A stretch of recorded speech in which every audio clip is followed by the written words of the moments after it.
Ассаламу алейкум, жалпы биздин унаа сүйүүчүлөр жана ошондой эле Aalам Кубар каналыбыздын катталуучулары, амансыздарбы? Туугандар, мен сиздерге бул чыгарылышта мына ушул Тикону көрсөтөмүн. Бул Тико сатууга чыгып атат. Кадамжайдын Маркиз деген айынан айырбастан.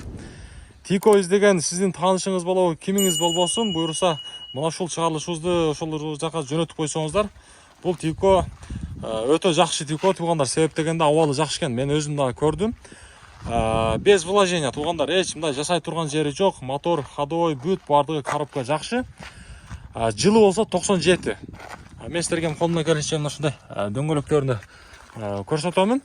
Ичи болсо туугандар, ээсинин айтымында ички салон мынау олтургучтар сиденьялар матиздик экен туугандар. Анан бул жактагы электропакет, электро көтөргүч, коробка туугандар механика. Ушундай жаркыраган жакшы салон туугандар. Анан дагы туугандар, мен баасын айта кетейин, баасы 130 миң. 140 миң туугандар, 140 миң. Кем болот, сүйлөшүү жолу бар.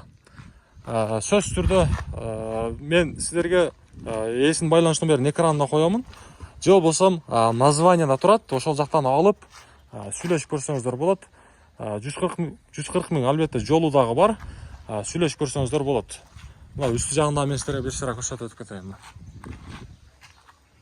Ушундай ак түстө, эч жасатчу жери жок.